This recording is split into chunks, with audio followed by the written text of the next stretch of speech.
말씀 사도행전 19장 8절에서 20절 말씀입니다.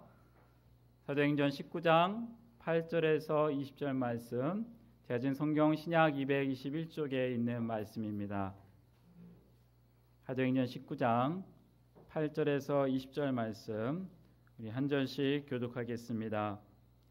바울이 회당에 들어가 석 달 동안 담대히 하나님 나라에 관하여 강론하며 권면하되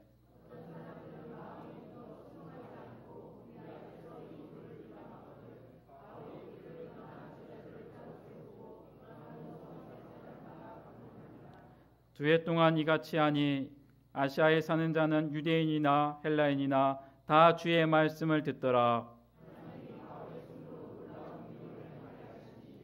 심지어 사람들이 바울의 몸에서 손수건이나 앞치마를 가져다가 병든 사람에게 얹으면 그 병이 떠나고 악귀도 나가더라.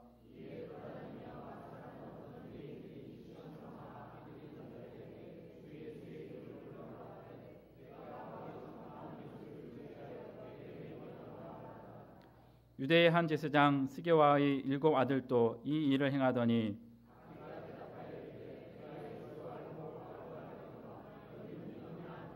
악귀 들린 사람이 그들에게 뛰어올라 눌러 이기니 그들이 상하여 벗은 몸으로 그 집에서 도망하는지라.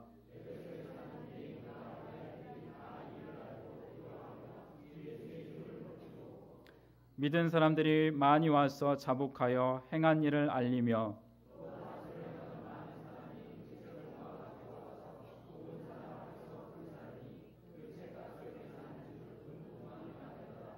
함께 봅니다. 이와 같이 주의 말씀이 힘이 있어 흥왕하여 세력을 얻으니라. 아멘. 이 시간 담임 목사님 나오셔서 주의 말씀에 힘이 있어라는 제목으로 말씀 전하실 때 은혜 많이 받으시기 바랍니다.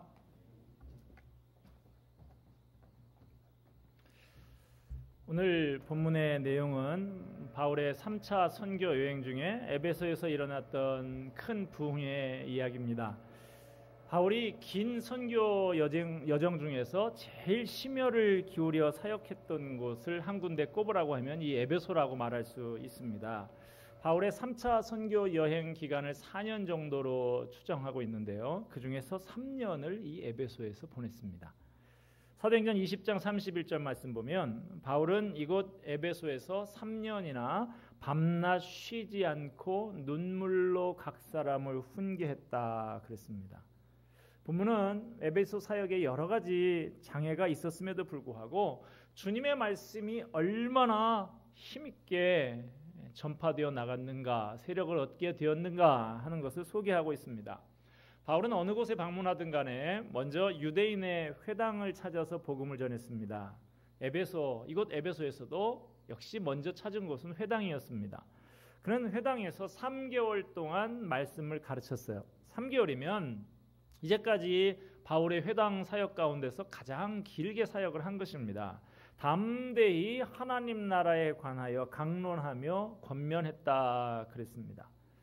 가르침이 진행될수록 이 회당에 모인 사람들은 두 부류로 나뉘게 되었습니다. 말씀을 듣고 긍정적인 반응을 보이는 부류도 있었지만 또 한편으로는 완고한 마음을 가지고 복음을 회방하는 무리들도 있었습니다. 그들은 자기만 믿지 않을 뿐만 아니라 사람들 앞에서 바울이 전하는 복음을 비방하기까지 했습니다. 바울은 그렇게 말씀을 듣고도 순종하지 않고 회방하는 유대인들을 한동안 품고 섬겼지만 결국은 그들의 격렬한 반대 때문에 그들을 떠나서 복음을 받아들이는 제자들과 함께 두란노 서원이라고 하는 곳에 가서 2해 동안 날마다 하나님을 가르쳤습니다. 두란노 서원, 이곳은 알려지기로는 그 지역 주민들을 위한 철학 강연장이었다고 합니다. 전해지는 바에 따르면 이 건물은 오전에는 주인의 필요에 따라서 사용됐기 때문에 주인이 사용하지 않는 오전 11시에서 오후 4시까지 5시간 동안만 바울이 사용했다고 그래요.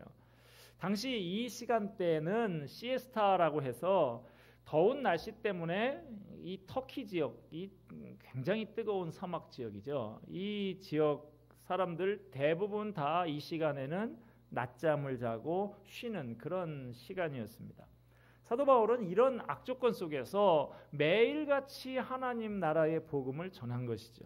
본문 10절의 말씀입니다. 2해 동안 이같이 하니 아시아에 사는 자는 유대인이나 헬라인이나 다 주의 말씀을 듣더라. 여기서 아시아는 지금 우리가 있는 이 극동 아시아가 아니고 터키 서부 지역을 가리킵니다. 나중에 요한계시록에 등장하는 아시아의 7교회가 나오죠. 그 7교회들은 다 지금 이곳 에베소를 중심으로 주변에 펼쳐져 있었습니다.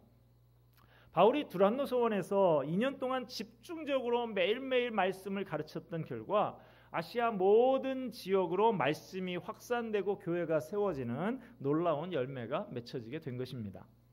여러분, 큰 부흥이 오기 전에는 반드시 이처럼 사람들에게 하나님의 말씀을 집중적으로 충분히 먹이는 그러한 일들이 먼저 일어났습니다.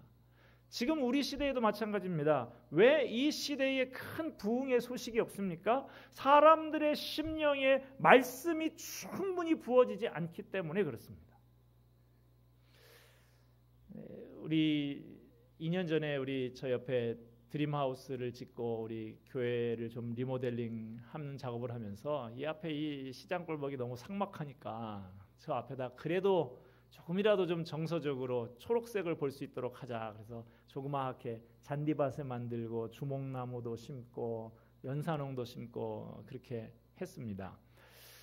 지난 5월이 됐는데요. 5월 달에 아마 거의 비가 오지 않는 것 같아요. 그렇게 가물었는데 제가 바쁘다는 핑계로 작년에는 정말 물을 잘 줬는데 올해 5월 달에 거의 물을 안 줬어요. 그랬더니 어떻게 될까요? 잔디도 나무도 배배 마르고 어느 날 보니까 아주 막 죽어가고 있는 거예요. 그래서 뒤늦게라도 야 이거 안 되겠다 해가지고 물을 충분히 줬더니 이 녀석들이 조금씩 그 파란 잎이 나고 이렇게 다시 소생을 하는 거예요. 또 저 드림하우스 1층에 그 벽체 타공 철판이 있죠. 거기에 걸려 있는 이름을 알려줬는데 제가 자꾸 잊어버립니다. 그 이렇게 뭐 덤풀처럼 생긴 그런 식물이 있는데 몇 번을 다시 물어봤는데 이제는 안 물어보기로 했습니다. 잘 기억이 안 나서 그 식물이 이 땅에다가 뿌리 박고 있는 게 아니고 벽에 걸려 있다 보니까 물을 자주 줘야 되는 거예요. 자주 이렇게 샤워 시키듯이 하고 물을 줘야 되는데 역시 제가 게을러져 가지고 잘 물을 안 줬더니 보니까 그것도 이렇게 말라가고 죽어가고 그렇게 하더라고요. 그거를 처음 그 교회에 가져다 주신 분이 김은주 집사님인데 김은주 집사님이 그걸 보더니 그걸 이렇게 죽은 녀석들을 하나하나 이렇게 뜯어내더라고요. 뜯어내고 안 되겠다 싶은지 집으로 가져가더라고요. 갔다가 일주일 만에 다시 가져왔는데 이게 이렇게 풍성한 식물이었던가 싶게 아주 색깔이 이쁘게 해서 다시 돌아왔어요. 그래서 이게 무슨 짓을 한 거냐, 여기다가 무슨 주사를 놓은 거냐 제가 그랬더니 물에다가 푹 담가놨더니 이렇게 다 살아났다고 그런 얘기하는 걸 제가 들었습니다. 여러분, 왜 이 시대에 부흥이 일어나질 않습니까? 사람들의 말씀에, 사람들의 심령에 말씀이 충분히 부어지지 않기 때문에 그런 것이죠. TV만 틀어도 유수한 교회의 목사님들의 설교가 홍수를 이룹니다. 컴퓨터를 켜고 휴대폰만 한번 눌러도 각 교회 홈페이지에서 설교가 넘쳐나고 있습니다. 그렇지만 정작 사람들의 심령에는 말씀이 충분히 부어지지 않고 있는 것입니다. 그래서 그 영혼이 배배 마르고 비틀어져서 죽어가는 것이죠. 여러분, 여러분의 영혼의 상태는 어떻습니까? 요즘 뭘 해도 그렇게 신명나는 일이 없고 별 의욕이 없이 그냥 그럭저럭 마지못해서 살아가고 계시지는 않습니까? 밥을 못 먹어서 그런 게 아니죠. 물을 마시지 못해서 그런 게 아니에요. 말씀이 메말라서 그렇습니다. 영혼의 말씀이 충분히 부어지지 않기 때문에 그래요. 하나님의 자녀들은 밥만 먹고는 살아갈 수 없는 존재입니다. 물만 먹고 사는 존재가 아니에요. 하나님의 자녀는 말씀을 제대로 먹지 않으면 살아도 사는 것 같지가 않게 되어 있습니다. 말씀이 그 심령에 충분히 부어지지 않으면 그 목마름은 달리 어떤 방법으로 해결할 수가 없는 것입니다. 제가 좀 전에 말라 죽어가다가 다시 살아난 식물들 이야기를 했는데요. 제가 살아난 얘기만 했지만 사실은 죽은 녀석들도 있어요. 가보시면 연산옥도 한 두세 그루 죽었고요. 주목도 어린 주목은 하나 죽었어요. 그 아이들이 견딜 수 있는 목마름의 한계를 넘어선 것이죠. 나중에 물을 충분히 제가 줬습니다마는 몇 그루는 이미 뿌리까지 다 바싹 말라버려서 물을 부어 주어도 그 물을 빨아 올릴 기운을 이미 잃어버린 것입니다. 너무 늦은 것이죠. 죽은 것입니다. 여러분, 말씀이 메마른 증상이 나타나고 있습니까? 너무 늦으면 안 됩니다. 소생이 어려운 단계로 가면 안 됩니다. 죽습니다. 나만 죽는 게 아니라 같이 죽습니다. 나도 죽고 내 아내도 남편도 죽고 내 자녀도 죽고 다 죽는 거예요. 너무 늦기 전에 말씀을 충분히 듣고 읽고 묵상하시기 바랍니다. 오랫동안 물을 먹지 못한 식물은 조리개 가지고 물 조금 이렇게 줘서는 충분하지가 않습니다. 부족합니다. 화분에 물이 차고 넘치도록 충분히 그렇게 부어주고 담궈 주어야 소생할 수 있는 것이죠. 오랫동안 말씀을 제대로 먹지 못해서 죽어가는 심령 마찬가지입니다. 말씀이 차고 넘치도록 충분히 말씀을 부어 주어야 하는 것이죠. 그래야 그 영혼이 다시 살아나서 활짝 꽃을 피우고 풍성한 열매를 맺을 수 있는 것입니다. 다시 권면을 드립니다.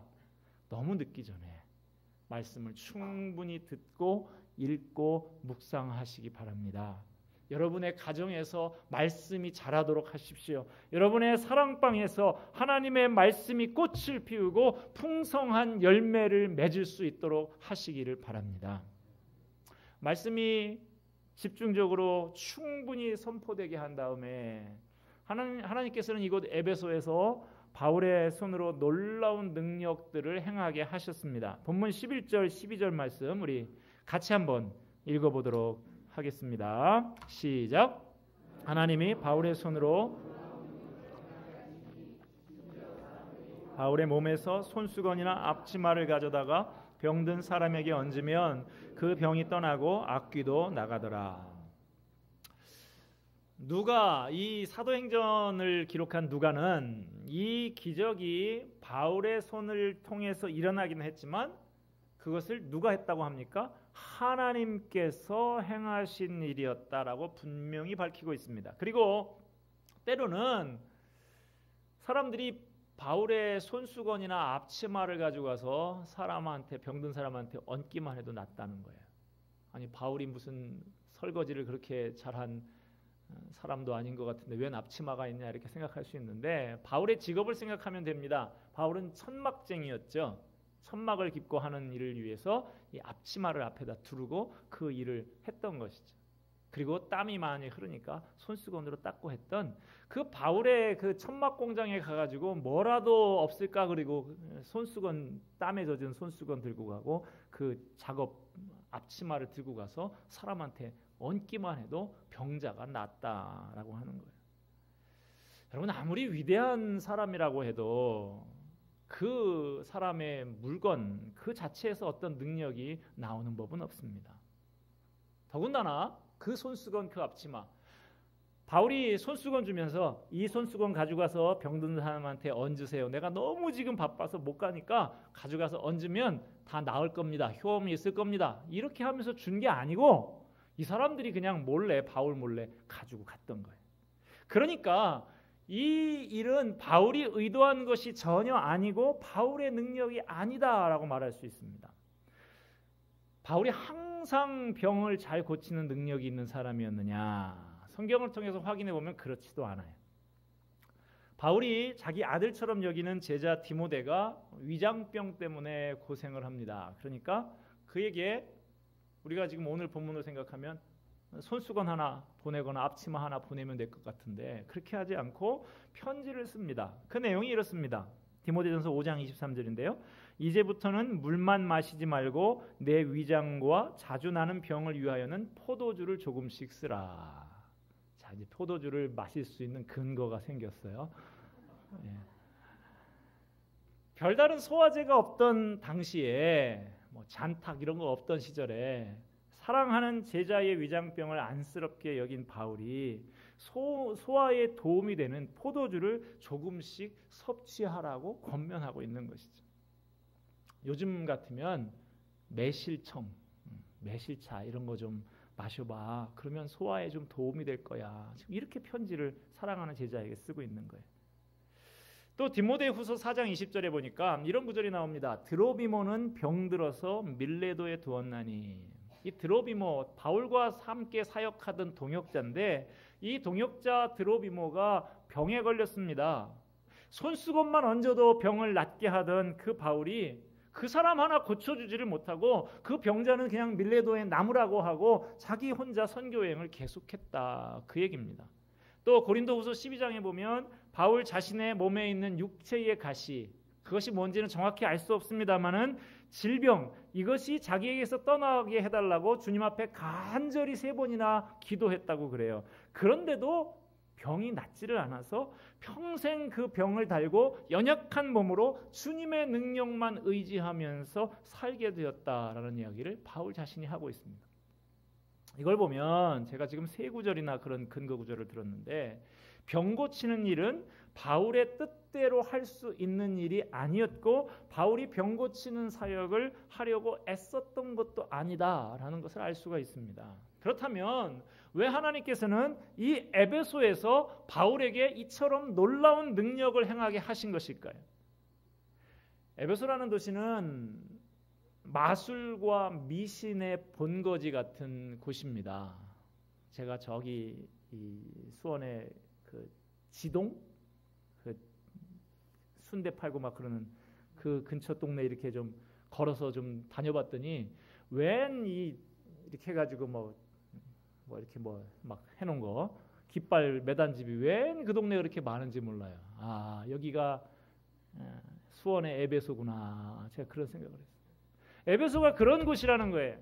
온갖 점집, 마술하는 사람, 미신, 굿하고 별 종류들이 다 있는 그런 동네가 이 에베소였다라는 거예요. 이 미신적 문화가 창궐하고 있는 이 사악한 영들을 신봉하고 있는 그곳에서 바울이 오랜 기간 동안 날마다 말씀 사역에만 집중을 했습니다.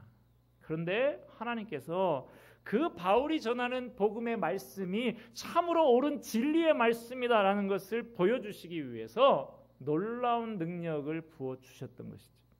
하나님의 나라가 아시아 전역에 확장되어가는 과정 속에서 귀신과 미신의 본거지를 강력한 하나님의 권능으로 제압하시면서 복음 전파에 힘을 더해 주신 것입니다. 그러므로 이것은 바울의 가진 능력이 아니라 하나님께서 복음 전파를 중요하게 여기시면서 그 전파에 필요하기 때문에 부어주신 것이다 라고 말할 수 있습니다. 간혹 선교지에 다녀온 목사님들이 간증하는 것을 들어보면 분명히 같은 목사님인데 이 한국에서 목회할 때는 이적을 한 번도 경험한 적이 없었던 분이 선교지에 가면 이적이 많이 일어나는 그런 이야기들을 간혹 듣게 됩니다. 기적이 꼭 필요한 그곳에서는 하나님께서 기적을 일으켜 주시는 것입니다. 자, 바울의 사역이 이렇게 널리 알려지게 되니까 그곳에 희한한 일이 발생을 하게 됩니다. 13절입니다. 이에 돌아다니며 마술하는 어떤 유대인들이 시험 삼아 악귀 들린 자들에게 주 예수의 이름을 불러 말하되 내가 바울이 전파하는 예수를 의지하여 너희에게 명하노라 하더라. 바울이 지금 유명세를 좀 타게 되니까 바울의 행하는 능력을 모방하는 유대인들이 나타났다는 거예요. 그 지역에 마술하는 그 유대인들이 바울이 행하는 이적을 보고 흉내를 내고 다닌 것입니다. 간판을 딱 붙인 거예요. 지리산 바울무당 뭐 이런 식으로 붙이고 그렇게 흉내를 내는 거예요. 그들은 바울이 전파하는 예수님의 이름을 그냥 주문처럼 잘 알지도 못하는 그 예수의 이름을 주문처럼 사용하면서 귀신 축출을 시도를 했습니다. 요즘 한국 교회가 이제 신천지라고 하는 이 이단에 대해서 좀 알아가기 시작하고 대응을 하기 시작을 했어요. 그랬더니 신천지가 아주 이제 별의 별짓을 그 전에도 악질이었지만 요즘은 더 순악질이 돼가지고 그렇게 별짓을 다 하는데요. 제가 최근에 읽은 기사입니다. 식당을 운영하는 한 여성도가 있었다. 그 딸이 어느 날 식당에 밥을 먹으러 왔다. 밥을 잘 먹던 딸이 갑자기 배를 움켜잡고 소리를 지르며 떼굴떼굴 구르기 시작했다. 여성도는 혼비백산해졌다. 갑작스런 상황에 어쩔 줄을 모르고 멘붕에 빠졌다. 그때 식당의 한 좌석에서 밥을 먹던 여성이 일어났다. 딸에게 다가간 이 여성은 딸의 배에 손을 얹고 방언으로 열정적으로 기도했다. 방금 전만 해도 죽을 것처럼 아프다고 뒹굴던 딸이 숨을 몰아쉬며 안정을 되찾기 시작했다. 고마워하는 여성도에게 기도를 하던 그 여성은 자신을 아무개 교회의 권사라고 소개하며 기도를 많이 하는 사람인데 하나님께서 신유의 은사를 주셔서 이렇게 병든 사람에게 손을 얹으면 낫는다고 말했다. 위의 사례는 신천지에 빠진 딸이 엄마를 미혹하기 위해서 꾸민 연극이었다. 우리도 이렇게 하면 속을 것 같지 않습니까? 또 다른 한 여성의 경험담입니다. 카페에서 차를 한잔하고 있었다. 옆에 중년의 남자가 지속적으로 쳐다봤다. 너무 오래 쳐다봐서 왜 쳐다보세요? 라고 물었다. 그러자 그 남자는 당신 얼굴에 죽은 사람의 혼이 끼어 있다고 말했다. 사실 이 여성의 언니가 1년 전 별세했다. 그 아픔을 몇몇 사람에게 말하고 사별의 아픔을 사귀는 여성이었다. 놀라고 있는 그녀에게 중년의 남성은 당신이 조만간 좋은 사람을 만날 것이라며 그 사람을 만나면 그가 하자는 대로 해야 좋은 일이 생긴다고 말해줬다. 그 얼마 뒤에 이 여성은 성경 공부 모임을 하자는 사람을 만나게 된다. 중년의 남성이 말한 대로 성경 공부 모임에 참석했고 결국 신천지 측 성경 공부를 하게 된다. 사실 중년의 남성도 신천지, 나중에 만난 좋은 사람 역할을 한 사람도 신천지다. 여성의 정보를 받고 모두 위장해서 접근하는 작전을 수행한 것이다. 네, 좋은 사람 교회 오세요. 엉뚱한 데 쫓아가지 마시고. 예수님의 이름 팔아서 자기 목적을 이루기 위한 수단으로 삼는 사람들이 이때 이 성경의 시대에도 있었고 지금에도 도처에 있다라고 하는 사실입니다. 조심하시기 바랍니다. 여러분 한번 따라서 하실까요? 의심나면 신고하자. 좀 이상하다 싶으면 그냥 혼자서 뭐 고민하고 그러지 마시고 신고하십시오.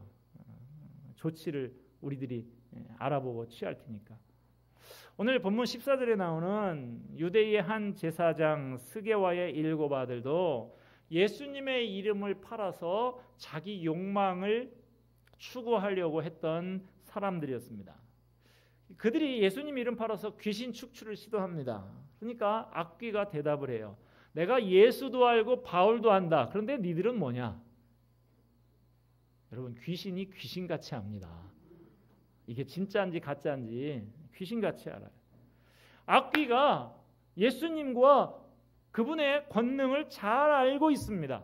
주님께 붙들림 바 되어서 사용되고 있는 이 바울의 능력도 잘 알고 대항을 하지 못합니다. 그렇지만 예수님을 빙자해서 흉내를 내고 있는 그 사람들, 가짜들을 가소롭게 여기고 있습니다. 그래서 이 악귀 들린 사람이 그 사람들한테 뛰어올라서 짓누르고 목을 조르는 바람에 그들이 생명을 부지하기 위해서 벗은 몸으로 옷을 다 벗어제끼고 도망하는 이런 망신이, 강아지 망신이라고 그러죠. 이런 망신이 이뤄지고 말았습니다. 그들이 이렇게 공개적으로 망신을 당한 소문이 온 에베소 사람들에게 쫙 퍼지게 됐어요. 이 소문을 듣게 된 사람들이 모두 다 두려워하며 주 예수의 이름을 높이게 됐고, 이미 믿음을 가졌지만 아직 죄악된 삶을 완전히 정리하지 못하고 있던 사람들이 많이 나와서 자신의 죄악을 고백하고 회개하는 일들이 일어났다라고 성경은 기록하고 있습니다. 19절 말씀에 보면 마술을 행하던 많은 사람이 자신들이 가진 마술책을 모아가지고 와서 공개적으로 불살랐다 그랬어요. 당시에 사용하던 마술책들이 아직도 박물관에 일부 남아 있습니다. 런던 박물관이나 파리 박물관에 소장이 돼 있다고 그러는데요. 에베소 스크립트라고 그렇게 에베소의 어떤 문헌들 이렇게 남아 있다고 그럽니다. 이 책들을 보면 주로 별 의미가 없는 주문들이, 그냥 반복되는 그 주문들이 많이 적혀 있다고 그래요. 에베소 사람들이 이 책에 적혀 있는 주문들을 자꾸 반복하면서 신비한 능력이 발휘되기를 그렇게 바라면서 이것을 소중하게 간직하고 있었던 것이죠. 그런데 그들 가운데 하나님의 말씀이 집중적으로 전파되고 이 모든 것이 다 쓸데없는 것들이다라는 것을 그들이 알게 되니까 그렇게 소중히 여기고 애지중지하던 것들을 다 갖고 나와서 모아놓고 거기다가 불을 질렀다라고 하는 것이죠. 마술사들이 불태운 책들을 값으로 환산하니까 은 5만이다 그랬어요. 은 한 드라크마가 노동자 하루의 품삯입니다. 그러니까 은 5만이다 하면 노동자 한 명이 5만 일 동안, 제가 계산해 보니까 137년이에요. 137년 동안 하루도 빠지지 않고 일을 해야 벌 수 있는 돈입니다. 요즘 일당을 하루에 10만 원을 그렇게 잡는다고 하면 50억이에요. 50억어치 책을 갖다 놓고 불을 태운 거예요. 그러므로 이 마술책을 불태운 이 사건, 당시 에베소 사람들이 진심으로 회개했다라고 하는 것을 보여주고 있는 사건입니다. 하나님의 말씀을 통해서 그들은 큰 충격을 받았어요. 그들의 삶이 바뀌고 가치관이 바뀌는 그런 놀라운 일이 그들 가운데 일어났다 하는 것입니다. 우상과 마술이 성행하던 그 에베소가 복음으로 말미암아서 변화돼서 하나님의 공동체가 힘있게 자라나게 되었던 것입니다. 이 이후로 에베소는 수세기 동안 바울의 제자였던 디모데, 또 사도 요한, 또 유명한 교부였던 폴리갑, 이레니우스 같은 사람, 그 영적인 훌륭한 지도자들이 그곳에서 사역을 하면서 이 소아시아의 부흥을 이끄는 중심지가 에베소가 되었던 것입니다. 오늘 본문에 나오는 이 에베소의 부흥 사건이 전개된 이 맥락을 쭉 살펴보면 1907년에 한국의 평양에서 일어났던 대부흥 운동과도 아주 비슷하다라는 것을 알 수가 있습니다. 평양에서도 그랬습니다. 말씀에 대한 열정이 뜨겁게 타올라서 갈수록 성경 공부와 사경의 횟수가 늘어나고 거기에 참여하는 사람들이 늘어났습니다. 1907년 1월 2일에서 15일, 제일 추울 때 아닙니까? 12박 13일짜리 남자 수련회가 열립니다. 장대현 교회에서 평안남도 겨울 남자 사경회가 열렸는데요. 이 사경회에 참여하기 위해서 그때 얼마나 춥겠습니까? 지금 이 남한도 추운데 저 북한 평안도가 얼마나 춥겠어요? 영하 수십 도의 기온에 수십 리끼를 지게를 지고 자기가 12박 13일 동안 먹을 양식을 다 지게에 메고 그렇게 그 사경회에 참여했다는 기록들이 있습니다. 사경회가 끝나가는 1월 14일에 길선주 장로가 마룻바닥에 엎드려서 주여 제가 도적놈입니다 하면서 자기의 죄를 고백하기 시작을 합니다. 그 뒤로 사람들이 하나하나 자기의 죄를 낱낱이 고백하기 시작하는 회개 운동이 벌어지게 됐습니다. 남자 사경회에서만 그런 것이 아니고 여자 사경회에서도 마찬가지였어요. 저녁에 시작한 사경회가 밤을 꼬박 세워서 이튿날 새벽 5시까지 계속되었다는 기록이 남아 있습니다. 회개는 고백과 눈물로만 그치지 않았습니다. 죄악을 구체적으로 청산하기 시작했습니다. 훔쳐간 물건을 주인에게 다시 돌려주고 다른 사람에게 상처를 준 것 찾아가서 용서를 구했습니다. 그 땅 20세기 초의 평양, 기생의 도시로 유명한 곳입니다. 평양기생 그러면 유명하게 알려져 있었습니다. 밤낮 주색잡기와 거짓과 음행이 가득하던 그 타락한 도시 평양이 변화되기 시작했습니다. 술집들이 문을 닫기 시작하고 사람들의 삶이 바뀌기 시작했어요. 복음의 물결이 온 성에 퍼지면서 주일이면 온 상가가 다 철시를 하고 교회로 몰려가는 그런 놀라운 변화가 평양 땅에서 이루어졌던 것이죠.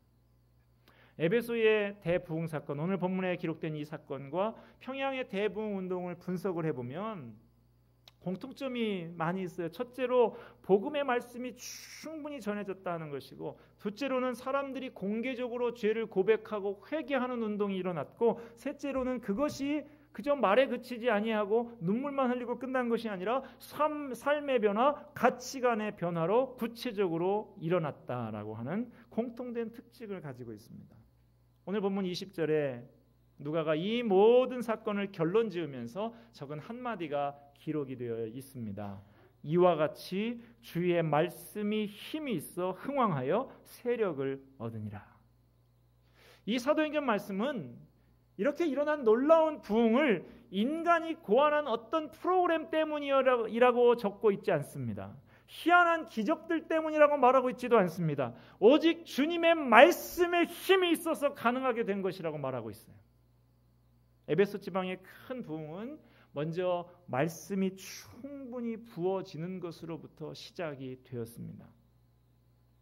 저 서울 광화문 근처에 가면 내수동 교회라고 있습니다. 우리 김재덕 전사님이 내수동 교회에서 청년 시절을 보냈었는데 그 교회 원로 목사님이 박희천 목사님이신데요. 이분이 지금도 은퇴하신 지금도 하루에 10시간 이상씩 성경을 연구하신다 그런 분인데, 이분이 충신대학 신학대학원에서 오랫동안 설교학 강의를 하셨는데 이분이 강의 중에 이런 이야기를 하셨어요. 다이너마이트 이론이라는 건데, 큰 바위를 깨는 그런 토목공사를 하려고 하면 어떻게 합니까? 먼저 굴삭기, 예전 같으면 정에다가 망치로 이렇게 두드려서 자그마한 구멍을 뚫죠. 그리고 그 구멍에다가 다이너마이트를 심어서 폭발을 시키면 그 구멍에서부터 바위에 금이 쭉 가서 그 바위를 깨내는 작업들을 그렇게 하는 것이죠. 그런데 여러분, 이 바위를, 이 정을 가지고 망치 갖고 깨보십시오. 여러분, 이 브레카라고 하는 이런 것 가지고 해보세요. 단단한 바위들은 사암 같은 거는 금방 깨지지만 단단한 이 화강암류의 바위들은 어지간해서 잘 깨지지가 않습니다. 구멍이 파지지를 않아요. 그러면 힘들다고 살짝 오목하게 그만큼 파가지고 거기에다가 폭약을 심고 터뜨리면 어떻게 될까요? 바위가 깨지지를 않습니다. 그냥 그 주변에만 오목하게 파일 뿐인 것이죠. 그런데 아무리 힘들어도 더디더라도 바위 깊은 곳까지 구멍을 뚫어서 거기에다가 폭약을 묻고 불을 붙이면 그 큰 바위가 쩍 갈라지고 깨지는 일들이 일어나게 된다라고 하는 것입니다. 하나님의 말씀을 배우고 새기는 작업도 마찬가지예요. 아주 더디고 오래 걸리는 일입니다. 당장은 아무런 영향력도 없어 보이는 길고 지루한 과정입니다. 그래도 바위를 깊숙이 파듯이 하나님의 말씀을 깊이 파내려 가야 거기에서 우리의 속사람이 깨지고 근본적으로 변화되는 폭발이 일어나게 된다라고 하는 사실입니다. 사도 바울은 에베소에 도착해서 다른 것 신경 쓰지 않고 몇 해 동안 말씀을 깊이 팠습니다. 여러 가지 방해도 있고 비난도 있었지만 두란노 서원에서 말씀 사역이, 그 힘든 말씀 사역이 계속 이루어졌고 말씀이 에베소 사람들에게 충분히 깊이 있게 전해졌을 때 비로소 폭발이 그들 가운데 일어났다 하는 사실입니다. 에베소에 큰 부흥이 일어나고 타락한 개인과 사회가 근본적으로 변화되는 역사가 일어나게 되었습니다. 여러분, 내 삶에 변화가 필요하다고 생각이 되십니까? 내 가정에도 좀 변화가 일어나야 되겠다고 생각이 되세요? 내가 아끼는 사람에게 변화가 일어나야 되겠다고 기대를 하고 계십니까? 오늘 본문이 그 답을 가르쳐주고 있습니다.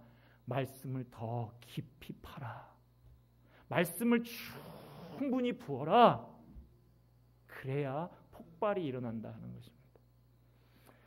오늘 말씀을 대하는 저와 여러분의 주변에 있는 모든 사람들, 그 심령 위에 하나님의 말씀을 충분히 붓고 적시는 저와 여러분이 되기를 바랍니다. 그래서 그 삶 가운데 폭발이 일어나고 놀라운 변화를 경험하게 되는 저와 여러분이 되기를 주님의 이름으로 축원을 드립니다. 기도하겠습니다.